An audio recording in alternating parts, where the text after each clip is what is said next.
मेरी माननीय पीएम नरेंद्र मोदी जी से दरखास्त है कि जो इस बच्ची के खिलाफ एफआईआर दर्ज हुई है, गलत एज मेंशन करके ये एफआईआर की गई है, कृपया करके उसे खारिज करें, जिससे ये बच्ची सुकून से रह सके। पेपर लीक को दिल्ली के जंतर मंतर पर करीब 37 दिनों तक प्रदर्शन चला। इस दौरान तमाम विवादित बयानों, स्लोगन्स को लेकर बहस अभी भी जारी है। सबसे ज्यादा हंगामा एक लड़की के पीएम मोदी और मेलोनी को लेकर दिए गए बयान और उस पर हुए एक्शन को लेकर है। इस लड़की के खिलाफ नोएडा पुलिस एफआईआर दर्ज करती है तो सीजेपी उसके बचाव में उतरती है और सोशल मीडिया पर शुरू हो जाता है मोदी समर्थकों और सीजेपी समर्थकों में संग्राम। उठते हैं सवाल कि क्या इस लड़की पर एक्शन सही है या गलत। इन सब के बीच सामने आई उस लड़की की मां और जो कुछ कहा, मानो किसी भी मम्मी पापा का दिमाग हिल जाए। एक और लड़की की मां अपनी बेटी के लिए माफी मांगती है तो वहीं कई सवाल भी उठाती हैं और बड़ी मांग भी करती हैं ताकि आगे बच्चों के साथ ऐसा ना हो। लगाती हैं गुहार। जिस समय मैं इंस्टाग्राम नहीं चलाती हूँ, जिस समय मैंने पहली बार ये सुना, मुझे लोग कह रहे हैं कि ऐसे माँ बाप को डूब मर जाना चाहिए। मैं कह रही मुझे शब्द नहीं है मेरे पास कि मैं क्या बोलूं। और ये बेटी नहीं, देश के बहुत सारे बच्चे, इवन इस समय जितना भी इस एज के बच्चे हैं 10 से 20 वाले, ये सारे ही इस कंडीशन पे आ चुके हैं। और मेरी नम्र निवेदन है पीएम मोदी जी से, प्लीज ये इंस्टाग्राम, फेसबुक नए बच्चों के लिए, 10 से 20 साल वाले बच्चों के लिए रोक दिया जाए। इनको सिर्फ पढ़ने दिया जाए। इनको प्रोटेस्ट, ये सब जो भी चीजें चलती रहती हैं, आम आदमी, छोटे बच्चों को उसमें एंट्री ना दी जाए। अंडर 18 बच्चों को उसमें एंट्री ना दी जाए। इन लोगों का सिर्फ फायदा उठाया जाता है, इन बच्चों का सिर्फ फायदा उठाया जाता है। छोटे बच्चे कुछ भी बुलवा लो, इनको ना दुनिया का पता, ना समाज का, ना छोटे बड़े का सम्मान। इनको छोटे बड़े की सम्मान कैसे करना है, किसके लिए क्या बोलना है, कितना बोलना है, कुछ नहीं पता। पीएम मोदी से मेरी हम तो उनके सामने कुछ भी नहीं, वो देश के राजा हैं। उन्होंने इतना महान काम किया है कि जिस बच्चे ने इतना गंदे अभद्र शब्द बोले, उन्होंने अपनी महानता दिखाते हुए देश की बेटी को माफ किया है। मेरा उनसे हाथ जोड़ जोड़ के उनको धन्यवाद। आज इस बच्ची का जन्मदिन है और इसको सबसे बड़ा गिफ्ट पीएम मोदी ने दिया, जीवन दान। आज इस बच्ची का नया जन्म हुआ है। मैं पीएम मोदी जी से ये कहती हूँ, पीएम मोदी जी, इस बच्ची को भी गोद ले लो और इसका जीवन संवार दो।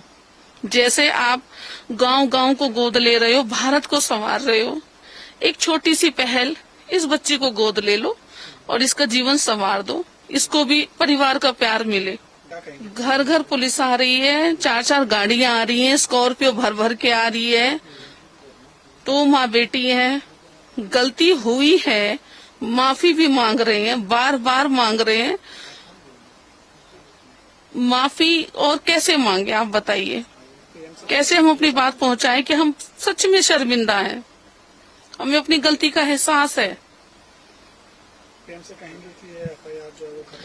मेरी माननीय पीएम नरेंद्र मोदी जी से दरखास्त है कि जो इस बच्ची के खिलाफ एफआईआर दर्ज हुई है, गलत एज मेंशन करके ये एफआईआर की गई है, कृपया करके उसे खारिज करें, जिससे ये बच्ची सुकून से रह सके। अब ये बच्ची आपकी निगरानी में है, आपके देश में है। आपको बता दें कि गुरुवार को इस लड़की के खिलाफ सुप्रीम कोर्ट की एक वकील स्मृति सिंह चंदेल एफआईआर दर्ज करवाती हैं। नोएडा में ये 0 एफआईआर दर्ज की जाती है, जिसमें आरोप लगाया जाता है कि 23 जुलाई को जंतर मंतर पर हुए प्रदर्शन के दौरान इस लड़की ने प्रधानमंत्री के खिलाफ सार्वजनिक रूप से अभद्र और आपत्तिजनक टिप्पणी की, जिसके बाद प्रधानमंत्री नरेंद्र मोदी ने शुक्रवार देर रात इंस्टाग्राम पर एक वीडियो जारी कर जंतर मंतर प्रदर्शन के दौरान हुई कथित अभद्र टिप्पणियों पर अपना रिएक्शन दिया। वो इंस्टाग्राम पर लाइव आते हैं, जेनजी को संबोधित करते हैं। पीएम कहते हैं कि मुझे और मेरी मां को गालियां देने वाले बच्चों को माफ करते हैं। प्रधानमंत्री ने कहा कि समय है इन बच्चों को गले लगाने का, राह दिखाने का। ये गुमराह बच्चे हैं, उनको राह दिखाना हमारा फर्ज है। हाय फ्रेंड्स, आज तो मन करता है बस आपसे ही बातें करूं। जंतर मंतर पर जो कुछ भी हुआ, देश और दुनिया ने देखा है। कुछ शरारती बच्चों ने भद्दी भद्दी गालियां बोली, किसी भी सभ्य समाज को शोभा न दे, ऐसे शब्दों का प्रयोग किया गया। मुझे तो गालियां दी गई, मेरी स्वर्गीय माता को भी गालियां दी गई। न जाने कितना भद्दा स्वरूप था। लेकिन मैं आज बात करना चाहता हूं कि बचपन में गलतियां होती हैं और बचपन में गलतियों से सुधरने का अवसर भी होता है, और यही तो बचपना है। और इसलिए मैं समाज के अंदर जो आक्रोश है उसको भली भांति समझ सकता हूं। एक कल्चरल शॉक है कि हमारी बेटियां इस प्रकार की भाषा कैसे बोल सकती हैं। लेकिन समय है इन बच्चों को गले लगा करके राह दिखाने का। एक गुमराह बच्चे हैं, उनको राह दिखाना हमारा काम है। उनको सजा देना, अदालतों के चक्कर कटवाना, समाज में उनको प्रताड़ित करना, इससे हम परिस्थितियां नहीं बदल पाएंगे। मैं उन्हें माफ करना चाहता हूं। समाज भी मेरी इस बात को स्वीकार करे, क्योंकि मेरे मन में एक ही भाव है। कभी कभी दांतों तले हमारी जीभ आ जाती है, खून निकल आता है, लेकिन हम दांत तोड़ते नहीं है, क्योंकि दांत भी हमारे हैं, जीभ भी हमारी है, बच्चे भी हमारे हैं। उन्हें राह दिखाना हमारा काम है। गुमराह को राह दिखाना कठिन होता है, लेकिन कठिन काम हमको करना है। और इसलिए आओ, मैं इन बच्चों को कहता हूं, बच्चों आओ, हम देश के लिए साथ मिलकर के आगे बढ़े, कुछ नया सीखें, गलतियों से भी सीखें, अपने सपनों को लेकर के चल पड़े।